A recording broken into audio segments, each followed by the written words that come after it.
Guys, I'm really excited to introduce our next expert, who's actually helped lead the charge for this initiative and has actually put this event pretty much entirely together. So, Mark, thank you for joining us. If you don't mind giving me just a high level overview as far as like the work that you do and your involvement with all of this. Yeah, absolutely. Yeah, thanks. So I'm Mark Scribner, Policy Advisor for Transportation Decarbonization with EEA, which is the Executive Office of Energy and Environmental Affairs with the Commonwealth of Massachusetts.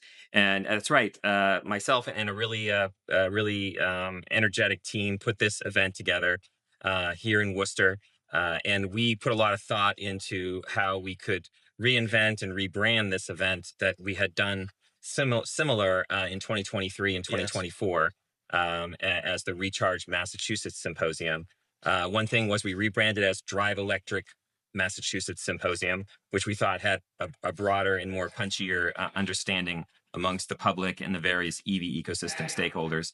And the other thing that we did that was different was we focused on choosing a location that was outside of Boston, outside of the Boston Hmm. metro area, so we could engage people that wouldn't normally be able to come to an event if it was, say, in downtown Boston. And that was really successful. We had about over 150 folks turn up in person That's great. and another 65 online for the afternoon EVIC event. And that's the third thing that we did that was different than previous years is we combined forces. And rather than make this a whole day symposium, we distilled it down and made it a half day morning symposium focused on some specific charging related issues. We shared info about the state incentives and programs as an opening informational session, and then we did two panels: one on expanding EV charging infrastructure, and another on expanding fleet electrification with a heavy focus on the infrastructure, charging infrastructure aspect of fleets. Hmm. And then the afternoon was the in-person EVIC meeting. So we combined together two different state events into one, and it was really showed the power of doing that kind of collaboration and cooperation. So excited to hopefully keep the momentum going and do this event again next year.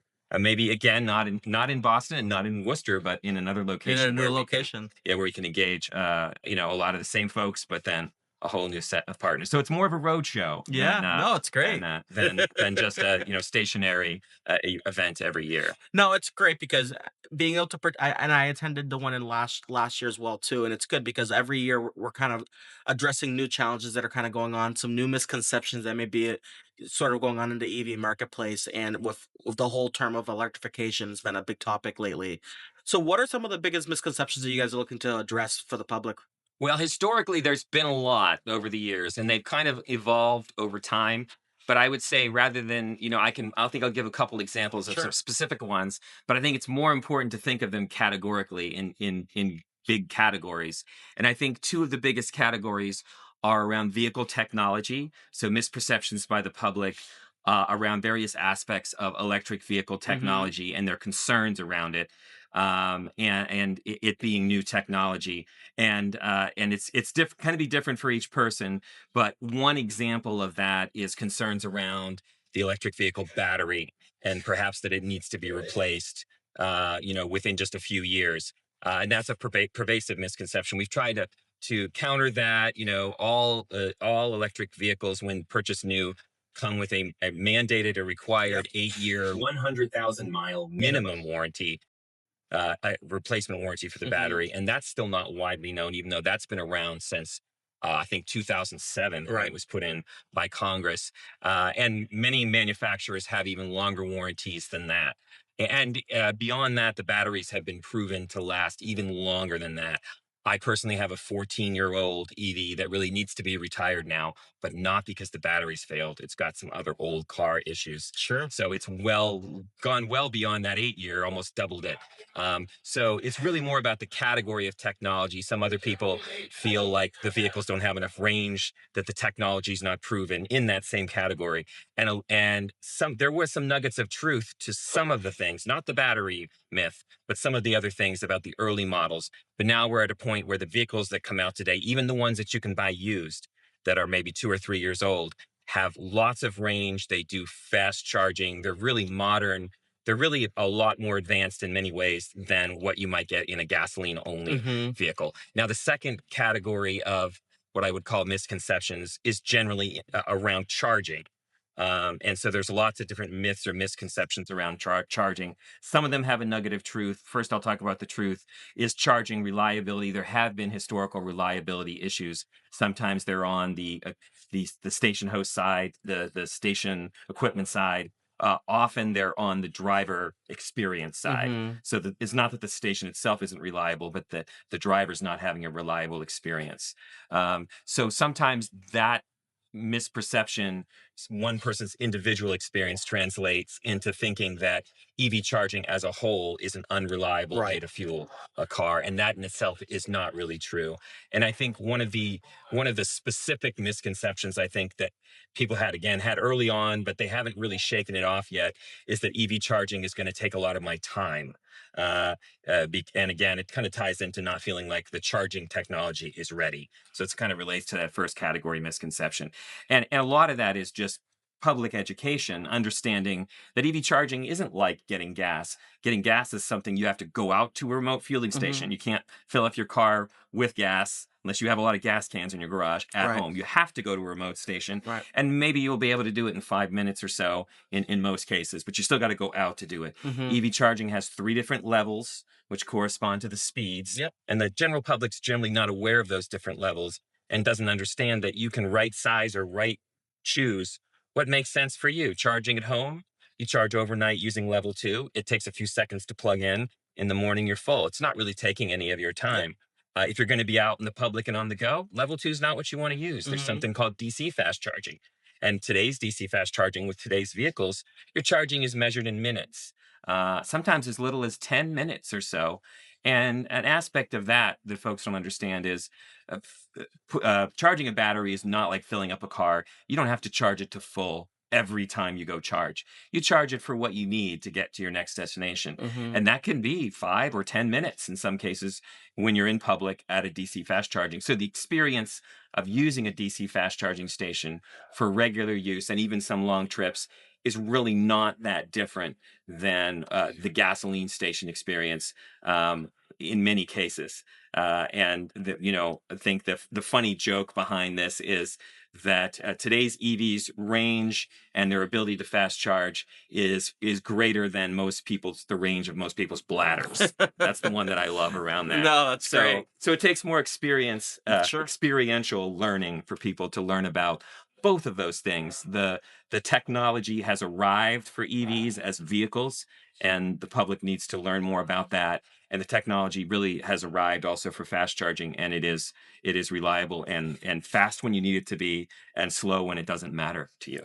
And I think something to take into consideration also is that this technology is still new. We're also only going to keep getting better. Yeah. So that's really exciting what the next, couple of years is going to look like because the timelines are going to improve, the cars are going to continue to improve, the battery length, longevity of the batteries is going to continue to improve, which is really exciting. Now, for consumers that are kind of still kind of on edge and have been looking at, getting an EV but are still a little bit hesitant, what would you tell them? Yeah, I would say, there are different opportunities for you to learn about EVs from trusted sources, and that's what I would target. I won't go down the road of talking about who are the lesser trusted sources, but trusted sources, of course, include EV owners or longtime EV Hmm. owners. If there's somebody in your neighborhood that's owned an EV and you've been curious about it, go up and talk to them. I'm sure they'd love to talk to you about that. There are events you can go to where ride and drive events where you can talk to EV owners and also EV specialists. And we have great services, informational services and support services in Massachusetts, really the best in class. We have the Mass CEC EV web pages, which can provide information, kind of self-paced learning about it. And there's a support service that's free that you can call and ask questions. So really, those are all like different outlets and different facets by which you can learn about it. If you're a little more adventurous, you could go and rent an EV. Now you're going to want to probably do a little bit of that research before you Yep, do that because it's a new way to fuel a car. You don't want to just absolutely. jump in. Familiarize yourself a Yeah, little bit. if Yeah. you don't want to jump in and start doing a swim without a few swimming lessons, Sure. as they say. And then there are some real champion auto dealers. You can try to research that, and some of them will let you take an EV for a day or two, like a long-term test drive, or maybe a few hours, and they'll let you take it out and maybe try out charging it if you charging it at a public charging station as part of your test drive. Absolutely. So that way, it's kind of a low risk way to get some, like I said, what I call experiential learning. No, absolutely, and I think that's one of the best ways to learn, and I actually like that idea of going out, test driving them, and actually familiarize yourself with the vehicle before you actually buy it on there, Yeah, which is smart. including the charging. Yeah, yeah, Absolutely. and then try it again, and next time, once you, for a lot of people, find once in something they won't have until they own an EV in most cases, although you could do it, is a home charging station. And once you Mhm. have a home charging station, which can range from an outlet, a standard outlet using the adapter that comes with the car, to a level two installed. But once you have that, that really improves your ownership experience of an EV. Because, like I said, you wake up every morning and your car is full, and then the next day rinse and repeat. Oh, You just absolutely. won't get that with a gas car. You'll be driving by gas stations once you get your first EV.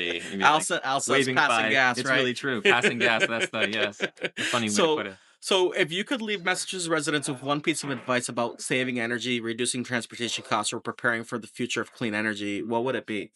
Yeah, I would say that, a lot of people who do care about, for example, their carbon footprint or Mhm. the emissions or the pollution they're creating, is households. If you look at your energy consumption and your emissions, oftentimes your personal transportation is the single largest emissions that you have. Not in Mhm. all cases, and it certainly is for the state as a whole. It's the single large, something like 40% Wow. of the emissions. So if you want to make a big impact right away, that is a change that you can make. That you can feel like you're making some progress on your personal front. Now, maybe you care more about finances, and one of the things, that I think, is not just around saving energy. When you save energy, you save money, Mhm. and uh, buying an EV is, you can run a spreadsheet on it, or you can just back of the napkin do it. But either way, it's generally something that's going to save you a lot of money.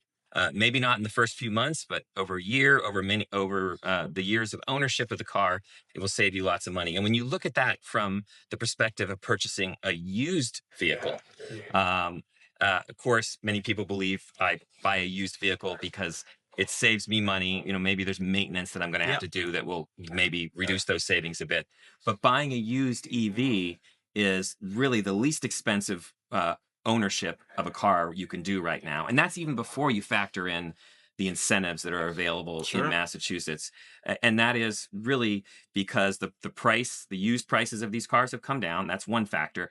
But the really big factors that have been there from the beginning are that, generally speaking, fueling an EV costs less, charging an EV costs less when you're able to charge, for example, at Mhm. home, than gasoline. And gasoline prices have only gone up. They Yeah. fluctuate wildly. Electricity doesn't fluctuate that much. And on top of that, there is steady maintenance savings with an EV year over year. Every year, you're going to be paying less on maintenance. Your regular maintenance items like tires and wiper fluid, you have to pay for, but you're not going to be paying for those other kind of regular, bigger ticket Mhm. maintenance that you will with a gasoline car. And there's some extra perks, like, brake wear is generally much lower on Yep. EVs because they have regenerative That's right. braking. So that's just another example of that. So, like I said, getting a used EV is often the least expensive way to drive, and that's kind of one of the best kept secrets about how, even if the environment or reducing emissions is not your thing, you can reduce the money going out of your own wallet by switching to an EV.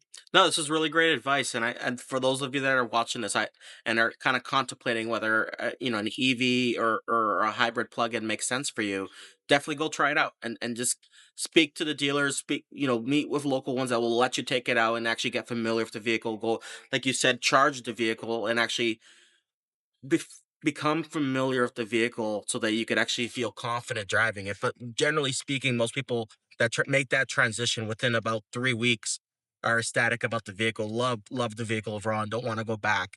And there, so this was really Yeah, helpful. that was mentioned at the Yeah. symposium today. That statistic, which has been run in surveys over and Yep. over again, that about 90% of those who purchase or lease an EV say that their next vehicle they will continue Mm-hmm. continue to drive EVs indefinitely. So you Absolutely. won't see that with really any other type of car or I'm trying to get vehicle. out of my gas vehicle, Yeah, so I'm going EV. good for you. Now, if people want to learn more and want to attend the next symposium, how can they learn more? Yeah, like one of the best ways is, again, we kind of, as we merged our efforts today at this full day event, with our symposium and with our in-person EVIC, one of the best ways is to sign up for the EVIC Mhm. mailing list on the EVIC website on mass.gov. It's easy to find either through a Google search or by going to mass.gov and searching for EVICC. Sign up for our EVIC mailing list. We have EVIC events. We have EVIC meetings, every month that are virtual. You can join those and get the latest information about not only what's going on with EVIC or updates from other agencies, other programs, and external partners and collaborators at the EVIC meetings monthly. We'll hold those EVIC meetings in person twice a year. We just did that in June. We'll do it again in Mhm. December, and we'll all, through that network, we'll keep folks updated about the next symposium that we're looking to organize for 2027. Well, this event was absolutely phenomenal. You guys did a fantastic job organizing and putting it all together, and the expert panels you guys had come up here had incredible insights. So, for those of you that are considering joining, we strongly encourage that you do sign up. But Mark, it's an Yeah, absolute pleasure. It's yeah, always great to reconnect. yeah, And for those of you that are watching, thank you for joining us. I hope you guys got a lot of yeah. information from Thank this. you, Irving, for having me. Of Yeah, course, thank great. you. Take care. Yep. Bye, Bye. guys. Bye.